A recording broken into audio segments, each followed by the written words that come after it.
Thank you for joining me on this very special episode of Real Beans. Episode 10, Nitro Beams and B-Movie Dreams. I never thought that I would reach this milestone, so I would like to take a moment to thank each and every one of you who have tuned in and supported this podcast. And a special thanks given to Danielle Aubuchon, my first subscriber, my best friend Casey Haltom, fellow film buffs Alan Stafford and Josh Rosette, and to my mother and father who have been there on my journey in the world of coffee and film. In this episode, we will have a special guest, and we will be discussing a 1955 sci-fi classic and pair it with a nitro brew. Due to the length of the podcast, this episode will be posted in 2 parts, so be sure to check out part 2 next week. Enjoy the show.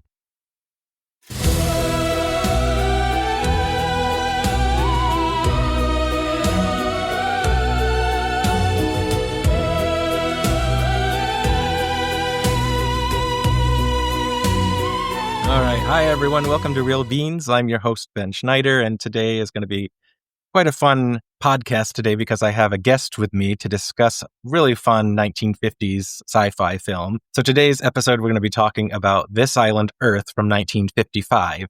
And it is your typical style of a 1950s classic, except it goes above the level of your B-movie film. So we have my friend and voice actor and fellow film buff, Danielle Aubuchon. Danielle, Hi, welcome. Ben. I'm so excited. Good Thank to have you on here. I know I'm looking forward to this new style, so to see how this works, because I always love bantering with somebody. It's fine to be by yourself, but then you find out, well, I'm just talking to myself, really. So, and I already know what I'm thinking, and there's no bantering to like, oh, yeah, you're right about that. And we have our Rise coffees. Rise. Danielle is drinking the Nitro Brew, which is the black coffee, and I have the oat milk latte version of it, which are completely 2 different things. I've tried the Nitro Brew, and it's very strong, and this is a little more delicate than, extremely high in caffeine. Yours is filled with more caffeine than mine, I believe. I'm sure we're going to have enough energy, my friend, to go right to the planet Metalunan. Oh, yeah. Metalunan, yep, exactly. So, This Island Earth from 1955, it's directed by Joseph M. Newman, who is the main director. And throughout the filming process, they decided they wanted a little more pizzazz. Universal Studios International wanted to have a little bit more spice and more B-movie, in-your-face excitement, explosions. So they brought on director Jack Arnold. And you can kind of see a difference in the film as you get through. Some certain things look really one particular style, and then the other one all of a sudden is more adventure, action. And the film is about aliens coming down to Earth to seek scientists' help to help them in their galaxy war that's going on in their own home planet called Metalunan. Of course, we don't know this when we first arrive because we just see the character Cal, who's a scientist. He builds this machine that's sent to him, which kind of resembles today's FaceTime a little bit more in the vein of like, we're going to shoot lasers out at you and explode things afterwards. All right. So Danielle, let's start off because this is the film that you introduced me to, and I had no idea it had even existed before. And you said that this was one that you really enjoyed watching over and over again. So I'm just very curious, like, so when you first started watching this film, like, what was it about the film that really like brought you back to it? Well, I'll start with the first time I ever saw it. So I love these kind of films. I love the mid-century look. I love the stories. It's just, that kind of thing. It's my thing. And I thought I had seen most, if not all, of this genre. But thanks to Turner Classic Movies, which I love. Oh, yes. During their Halloween, season many moons ago, probably over 20 years ago, this was on the list. And I thought, well, wow, I never saw this one. And I watched it and I was just absolutely floored and charmed and excited by the look of it. The first thing, my impression was the production value. I mean, it's not typical of this time for a lot of these films. There had been some, one that came before like Invaders from Mars, but this was so spectacular. I mean, it was like an e-ticket ride at Disneyland for the oldsters out there from California. They'll know what I mean, And I became obsessed with it. I really did. And I kept asking people, and my oldest brother is a big sci-fi fan. And I said at the time, did you ever see this? And he went, no, I don't think so. I said, you've got to see this. So I, I think at the time, I don't know if we have a DVR where we taped it. I taped it. I watched it. I watched it. I watched it. And it became like this. I even bought the book. I became so obsessed with it. And I think not only just the charm of the sets and the costumes, the flying saucer seemed to me, it's like you were saying there were two directors. It did seem like two films in one to me. Right. And for me, it takes off almost literally when they take that trip to the planet. And since then, it's my go-to summer sci-fi, first kicking off the season. And anyone that I think has similar taste in movies like you, I say, have you seen this? And if you haven't, I want to see it through your eyes. Again, you know what I mean? Absolutely. At first, because I had no idea about this film, I'd seen earlier films like The Day the Earth Stood Still, Invaders from Mars. Mhm. There's War of the Worlds. And I had never heard of this one. And it's probably because I may have seen it in passing and I was just like, oh, I'm not going to get to that. I'll get to that another time, or I'll add it to my list eventually of movies that I will finally get to eventually. And, Right. but then when I watched it, I too was like it was like just looking at this beautiful art that was happening in front of me, because of course it's shot in Technicolor, which wasn't really heard of at that point for science fiction films, especially a B movie film, which is what this Right. was considered. Mhm. But Universal Internationals, they really wanted to make something big because I read that they knew that the film Forbidden Planet, Original Planet, the yeah. film Forbidden Planet was coming out, and they wanted to jump on that beforehand. So they put all this money. The budget was like $800,000 in that time, which was unheard of. Unheard of. Yeah. And you can really see that they put their money where they should have put it, because the set pieces, as you mentioned, are just so beautiful, especially when you get into outer space. You could tell with B movies how there's like, they're not really great special effects. They're okay, but they're fun. They're popcorn movies, Exactly. And with this one, it's still a popcorn movie at times, but it's much more than that. It really impressed me. And I love that. I absolutely love that. That it is more than a popcorn film, because it is so, I mean, the story, I mean, I think that the screenwriters did a great job, because I did read the book Right. and I think they brought it to life in a really, really good way for that time, So, but I know what you mean. I mean, it's just like, for me, it was the first time that, and I'm fascinated by flying saucers for whatever reason, but I felt like I was really there. By the time they're sucked up with that magical popsicle green light, that neon light, and get in there, it's like, oh, my imagination just blew up. It was like, this is what it's like on one of these things. Absolutely, especially when that moment when you see the Earth disappear behind them. Sure, it looks like a Yeah. globe of some sort, but I mean, for the time period, it still looks pretty realistic for the most part. Absolutely. Oh, I think so too. And that's something when I tell people to watch the film is first of all, just absorb it, enjoy it, take it for what it is. But think about 1955 for what Yeah, they had, that kind of those effects. It was groundbreaking. It was groundbreaking. And I love Forbidden Planet, but I see some influences that this film might have had on Forbidden well, Planet. absolutely. When I was watching, I think it was Mm. called the magic Of this island Earth. this island Earth. Thank you. I saw that too. I saw it too, because I couldn't find the documentary either. It's incredible. Look up. But the fact that George Lucas was so Mhm. influenced by it for Star Wars, you can kind of see that, especially in the space elements of it and the flying saucer that looks really realistic, because in Star Wars, all those pilot fighters look really realistic, and everything around each planet it's like its own. And another thing besides the Earth part where we pull away from the Earth, when we start going towards Metaluna and you first see it, it's like this green mass, and it looks exactly like a planet, like that we might think of as a planet. And Right. I was like, I'm very impressed with considering, as you know, with 1955 standards and today's standards, of course, they can do a lot more, but I feel like it would lose something in CGI that they were able to do I with matte totally agree. paintings and Yeah, it would lose some of the charm. There is something about stepping back into that time that it has a look, it has a feel, it has a kind of a magical imagination thing where this is before, we're before we went to the moon, right? right. So, I mean, it's like, what are the possibilities? What is it like? And this, they say, Exeter says Metaluna is not in your solar system because there's no such planet in our solar system.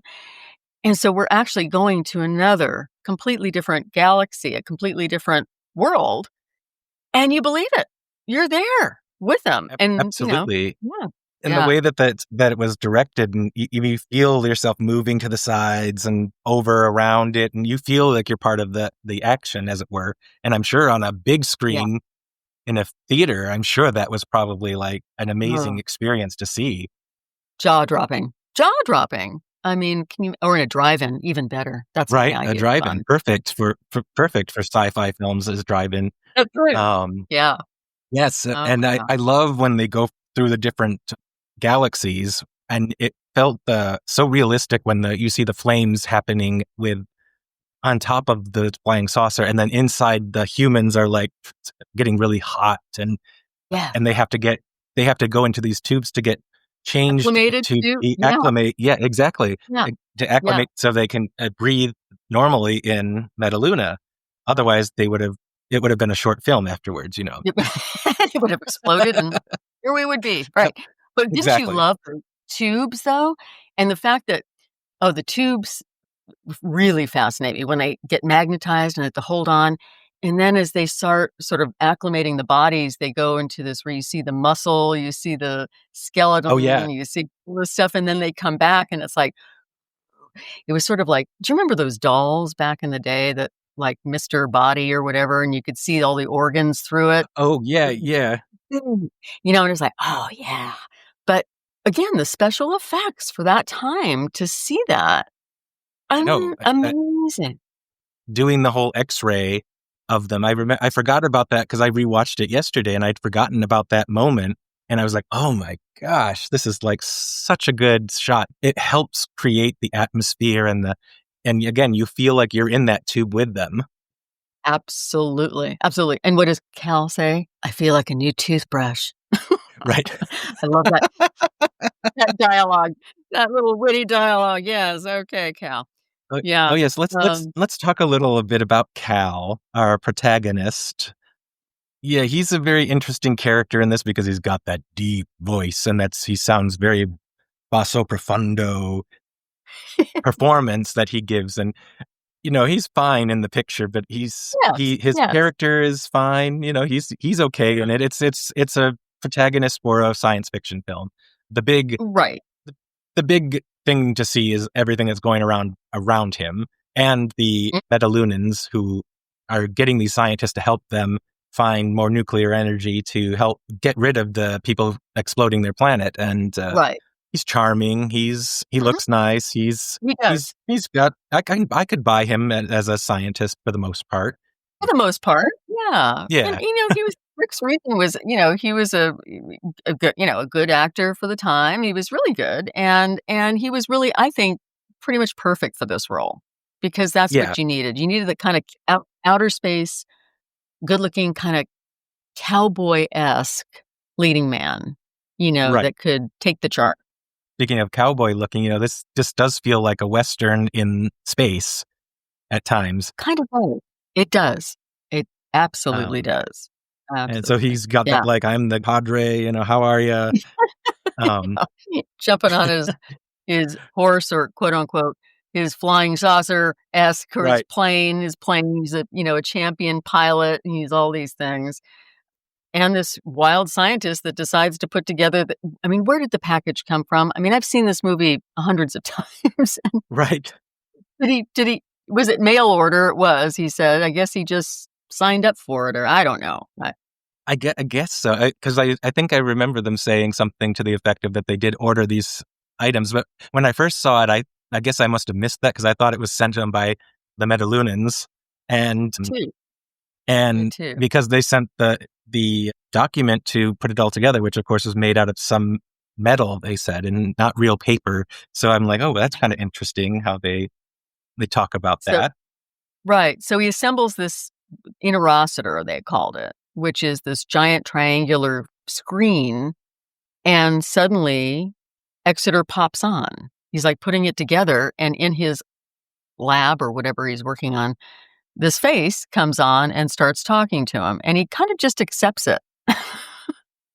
Right. You know? He's like, "Oh, hey." Yeah. Okay. Yeah. Well, even Cal's partner, Joe, science partner, he's Yes. kind of indifferent. He's sort of like, oh, I'm in awe, but I'm like not really worried about this for some reason. I'm going to get my camera. Yeah. Yeah. Don't take a picture, warns Right. Exeter. It won't. Yeah. Yep. It won't It show won't come up. out. You won't It show won't up. come out. Won't show up. Oh, he's a wonderful actor too. Bobby, I forgot his Robert. He was in The Thing. Robert Nichols. Robert Nichols, wonderful actor, Broadway actor. Yeah. Yeah, And for great. the beginning portion of it, the science-y portion of the film where they're just discussing all the elements and what they're working on, and it's fine. It's Yeah, I guess it's an okay exposition for it. I think I mentioned once before.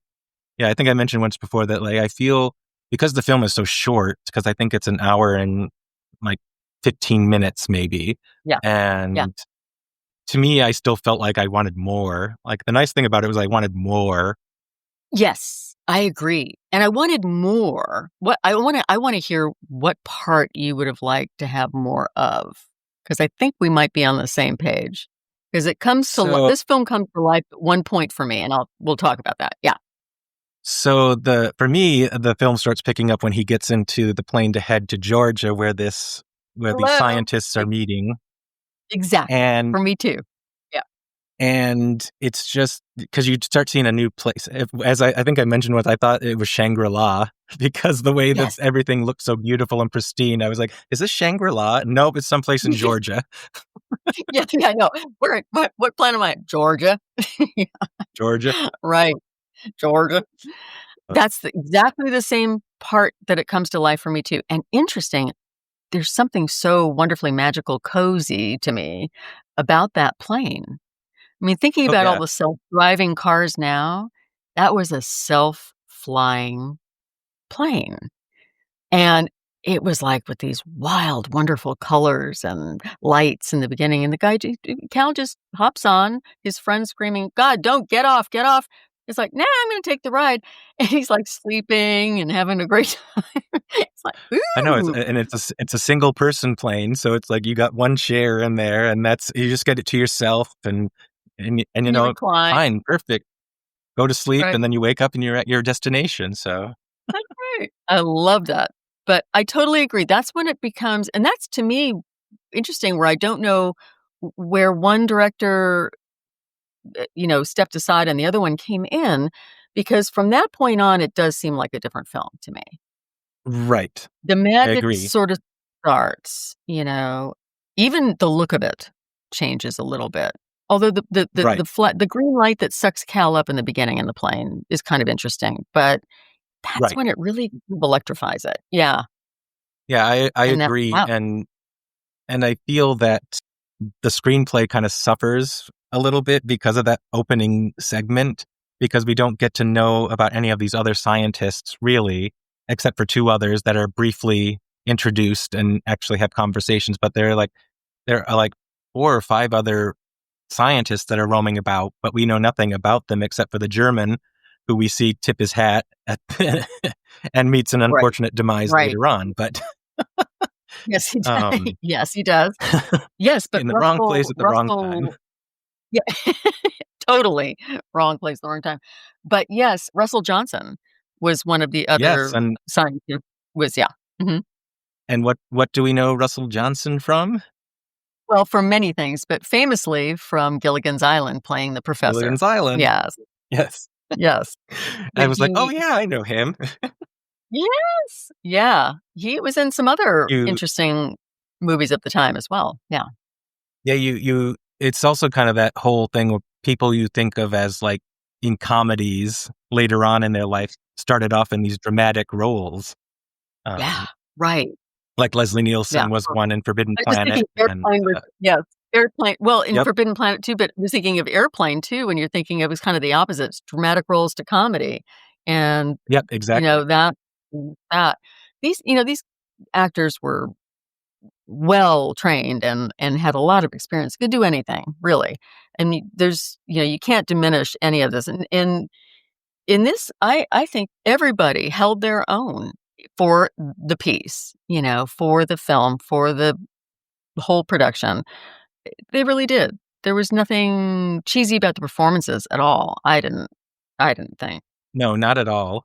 Not at all. Mm-mm. And Jeff Morrow, who plays Exeter, he was a Shakespearean actor on stage, Yeah. knew his stuff, and you could definitely feel in his performance that he brings that sort of mystique and quality of performance to that role, Yeah. but not in Yeah. a, as you say, not in a goofy way. It's like you don't laugh at any of these characters and their performance. They all feel grounded and real. Yes. What I wished, especially with, we have our Dr. Ruth Adams, played by Mhm. Faith Donomer. We see her pick up Dr. Cal Meacham at the airport in Georgia, and he recognizes her as like somebody he knew back in Vermont at a convention, and she's like, "Oh, you must have me mistaken for something else." So we start getting this like weirdness. You start seeing in her face like she has that look of like, "I know who you are, but I have to pretend that I don't know who you are." And so Right. you can see her pulling back and forth because she probably remembers too. Um, Oh, yeah. 'Cause but there was a little as romance we don't brewing find back out in Vermont. Mhm. exactly, and we don't. It's not until later we find out that she does know him, but because of the circumstances that they're in, they have to all not talk about previous lives, otherwise they're going to get a lobotomy. Pretty much, yeah, that's right. When one of the what did they call that too? What did they we'll get to that, but I mean, they put it in one of the it's basically what it is. Your brain cells Right, get scrambled, as Dr. Adams says. Yeah, in order to control exactly. people. But I've noticed this time around too. There's a moment when Exeter is talking to the leader of Metaluna, Metalunan. Yeah. uh, where he's like, "Why are we doing this to them? We're getting rid of their capacity to like converse and talk and to actually do some good. We're just getting rid of that point and just keeping their scientific mind, but nothing else. Mm, But it's like not working. It's not helping. It's slowing down the process." right. And so that was interesting that he was like Exeter was wanting to defy his leaders because he knew Mhm. this was important and these people know their stuff and that he likes them and that I never once got the fact that Exeter wanted to do any harm to anybody. He was No, just all not about at all. saving the planet, and he wanted to save the planet. He wanted to help and use their knowledge to create something powerful that would help Metaluna. Right, and for good, really. So he really is sort of the protagonist from the other planet, he is the good guy. Yeah, go ahead, because we were talking about Dr. Ruth Adams, which I find so fascinating that this apparently, I don't know if you read the same thing, but Faith Demerg was really not happy with how she was portrayed or how her character was portrayed. And to me, what is sad about that is that, I mean, especially in this time in the 50s, to have a female scientist, Dr. Ruth Adams, was groundbreaking and unusual. And she was in another film called It Came From Beneath the Sea, where she played another very strong female scientist. And it was like, oh, no, that was huge. I wish she had celebrated that. I don't know if it's true or not that she was unhappy with it, but I just thought that that was another thing that set it apart. Here you had I've seen so many of these films where if there was a woman on board, she was serving coffee or she was, Right. doing something else. These were she played these women as powerfully as she could. Of course, she still had to have that kind of, 1950s Marilyn Monroe breathy kind of thing going on, in the Right. sexy dresses. Right, and the beautiful dress. And she was gorgeous, in the but my favorite line is Zeka on a planet? That kind of thing. But it's very breathy. It but it is. was still powerful for that time, and I just love that. I love that about that, that she could do both. Exactly. And I always love, and a lot of my previous podcasts have mentioned strong women roles because a lot of times they Mhm. get bypassed or underwritten. And unfortunately, I feel like her character is underwritten because I feel like I do I wanted to know more about her. I wanted to know I more about agree. what she does and who she is. And I think Yeah. that's because it's so short of a film, I think they missed an opportunity Mhm. to at least go 15 more minutes so they could develop some of these characters a little bit more, because it seems like I once things agree. are found out, everything like is full speed ahead and nobody is like actually talking to anybody anymore, and lasers are being shot everywhere Right. and Right. It uh becomes an action movie. Yeah, really. Yeah. well, and that's what Universal wanted, and I think that's why they brought Yeah. the other director to Definitely. add in those scenes. It's like there's of course, what is mostly talked about in this movie a lot of times is the man-ant character that is the half man, half ant alien. And, by today's standards, some of half of the costume is great. The top part of it is perfect. It Right. works well. But then Right. because they had issues with the legs and they didn't look right, like you see it on the cover of the movie poster Posters. and Mhm. other drawings and things, and you're like, oh, this would be great. But unfortunately, because it didn't work, they put him in trousers. Which, So I have to say, though, I know because you had talked to me about there going, "What happened?" You're like, "Okay, what's with the what's with the mutant costume?" And I said, I know, but I hadn't really thought about it because I was like a kid in a candy store. I was so sucked in by this film, I really never even noticed their pants. I was like I believed it all, and I was just looking at the claws, like the weird lobster pincers and all these things. I was like, "Oh my right, god." Yeah. regarding the outfit and everything, sure, it kind of gives it a charm though to it. And it didn't bother me really because I was like, I knew the time period too. And it's like, I know that but knowing the fact that they couldn't get the legs to look right, I'm like, imagine if the legs had just looked exactly as the top portion, it would have been even more frightening looking. Totally And mind-blowing. It might have even, who knows the success of the film. I mean, it was pretty successful, I think, to begin with. I'm not sure if you saw anything about yeah, the I think it box was one of the office. top grossing. The gamble Universal did paid off completely. So, Oh, um, okay. Yeah. making the way for more bigger productions as we would see moving forward. So, But I thought it was really interesting because we were talking about the possible sequel, and my god, what that would that have been like? right. And I guess that was in the works, but they wanted to do it in Panavision, I think. And Universal looked at the Yeah, budget for that at the time and said, "Uh-uh, what a shame," but I know, right? it yeah, but I thought, "Oh, that" we were talking kind of briefly about what would we imagine the sequel to be, you know? One of my thoughts was, what was Exeter's, what was his next life, rather than having him have the ending that we do get, Right. having him continue on to another universe, another planet, or if he had decided to actually stay with them and learn from the humans and they can learn from him. I mean, what could have happened next? And in Love that that. respect, Yeah. there's Oh, I mean, infinite interesting. possibilities for this. Especially, Infinite. that's what I love about science fiction is that you can choose anything you want, and because it is science fiction, it's like you either buy it or you don't buy it. And if you can't suspend your suspension of disbelief, especially like that Ant Man that appears, you've got to take that, as long as it doesn't come off as so cheesy, which a lot of times things like that You do. do. Yeah. Um, Yeah.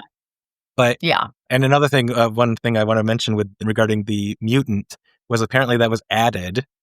That's what Oh, they wanted, more action, more adventure, and they said, let's throw in a monster as well because everyone was throwing in monsters. So I was like, okay. and while I enjoy the monster, I still think Mhm. that there was enough going on in that scene, enough urgency, enough suspense that we didn't really need it. Because then, of I course, agree. it brings out that trope of damsel in distress again, which makes for a nice Exactly. suspense. It makes for a nice suspense moment when she's stuck in the tube and it's coming up slowly and he's coming towards her. But I'm also like, Right. it takes a strong character and throws her into typical, distress and stereotypical has, female yep. brave. I was like, so Mm. close, so close. She could have, I can understand screaming first when you see the monster coming up because you're stuck inside a tube. But after a while, you're like, you need to stop screaming because it's not helping you at all. And then falling over when she finally does break free. And Oh then god. Cal The has to whole come thing with save the female. day. And Right, right. The female who always trips and falls and say, "I can't go yeah, on." Right, right. yeah. No, this is a tough woman. Maybe that was the actress's issue with it. It was like, "Come on, give me a break," you know? Well, 'cause But she's supposed to at the be a time, major scientist and she knows her stuff. nuclear She's smart. scientist. She's, yeah, Yes. exactly. Oh And my when you have it now, all of a sudden she's like, oh, I'm falling over. The falling, I monster's can't coming go. at me. Oh my Yeah. god. It, Yeah, right. it, Exactly. it makes it, that's when it starts to be like, you see the 1950s showing um, Completely. in that trope. Completely. The culture. Mhm.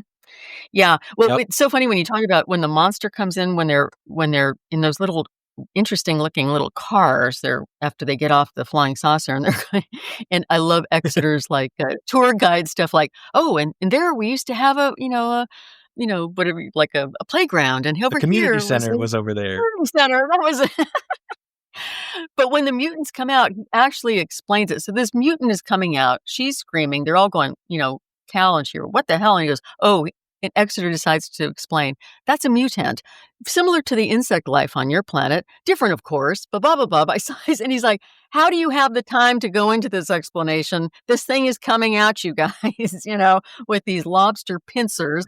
And he's like 8 I feet know he's, tall. I, yeah, Exeter is very I just love the nonchalant about the explanation. whole thing. He's like, oh, it'll be Yes. fine. He's a mutant ant. So, Step on it. you know, he, Right, I'll he's swat it. been told to do Yeah. this. Yep, exactly. He's been told to do this. And then, of course, we have the fight between them all. And God. And Exeter gets wounded by the pincer, of course. Of course, of he gets it right in the course, side. Mhm. of Somebody course, had to of get it. course. Well, Right. at least he was still alive to help get through the rest of the film. But Help it get was, them home. Yeah, yep, exactly. And right. especially now that their planet is, and I going back to sort of like the special effects of this movie and the backgrounds and the art direction of this you see the flying saucer land in Metaluna and you see them come Mhm. down the elevator. I mean, everything is so beautiful, and I actually really buy it all because it just. Yeah, And meanwhile, you've got the explosions happening behind them, and it feels like you're part of. It just feels realistic enough to me of what I might think of another planet's life on there, and how that might work. And absolutely. And what did you think of, like, the color? Because you've oh, come from this electric color of being in the flying saucer and when they're brought up, and then suddenly Metaluna is dank and purple and purple. dark and yeah, The and haziness of it all, especially when mm, when you see them slowly getting to where they need to park and stop, you just see them going through all these caverns, and you can just tell that it once was a vivacious planet. Now it's been reduced to rubble, and all they have rubble, left is this right. one spot where they all convene, and but even that's getting close to the getting destroyed. And Mm, yeah. Interesting too, coming off of what it was 1955, so World War II ended, what, 1945? Excuse me for the historians out there if I'm not correct, but, you're still kind of going through this time of recovering from that, and it is war-torn, you know, which much of Europe was, and you see this, and I'm wondering, who a lot of these guys, including a lot of the actors, were vets from that time. Probably the right, directors as well, the art directors, everything. And you think, yeah, imagining what we had honestly lived through on this planet and putting it into the future or into a different galaxy, what that would look like. That's fascinating to me, how they do that. It's well, just fascinating. and to piggyback off of the World War II, I was reading that this was almost like, I don't think that they intended it to be, but it did have a feel of an allegory for the Cold War, which we were in at the time with Russia. Absolutely. And so you feel that especially with nuclear bombs and nuclear energy and The the capability. scariness of it Oh, all. Yeah, and the right. capability, like how powerful this was. And if it's in the wrong hands, then you have that kind of feel to it, which kind of adds a little bit more of the story element and makes it, Mhm. but more things I wish it was opened up a little bit more in that respect. I do too. Be like, I do too. what is Yeah. the real thing that they want to do? Like, what are we don't really see them actually do anything when they're all together in the science labs. No. Like you just see them just plotting their way to get out of there pretty much. And I'm like, Exactly. oh, you could have, that's where like the first part of the film could be trimmed down quite a bit with I him agree. just getting the invitation to come and then go. Right. And good. Even though they may not speak the same languages, you could still have subtitles or get to know them a little bit more. Absolutely. Then you have more feeling when they start getting blown up at the end. You have more invested in the characters. Right. Right. And I was watching it the other day, or actually yesterday morning, and you start to, after you've seen it so many times, looking at the details of it and the diversity, the wonderful diversity for that time of all the scientists meeting. I mean, you had Absolutely. somebody from China, a woman from Denmark, I think, a German scientist, Ruth, the female, Dr. Adams. You had, all these people at the table. And I agree, that would have been a wonderful way to explore what they were all doing here and how they came together, as one after World War II, having all these European nations and Asian nations coming together and just saying, "Hey, we're gonna work together for this." It Yeah. kind of almost made like a UN It did. gathering, Really. of UN Yeah. of scientists they question a little bit about Exeter and his race and his Mhm. giant forehead. And they're not really like, they're talking about it, but they're not really like offended by their race, as it were. And No, no. Yeah, they're more fascinated by it, and I love that kinda thing that they did a lot in the '50s sci-fi where you'd have a little sort of look like a school film where you'd have a drawing and they have this finger pointing at certain things, it's like, right. notice the indentation in their forehead and the size of the head and the hair back, you know, and you go, "Yeah, okay, well," but there wasn't that judgment, it was just like, "What's going on here? What are we doing here? Our brains haven't been scrambled, but try talking to some of the others, you can't." Which made me think too, because I just watched Invaders from Mars recently as well, it's my summer sci-fi season, the implantation of those things in the base of the skull, remember that film? Yep. And you're thinking, "Okay, and that enabled the aliens to control them," and this is sort of a different take on that. So what's happening in this sort of sun lamp thing that they describe that gets your brain cells scrambled, but you become completely controllable? You don't have a Right. personality anymore, you're just there to do a job.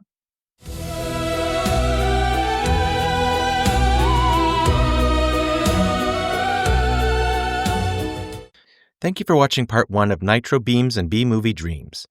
And thank you to my special guest, Danielle Aubuchon, and her pick of This Island Earth.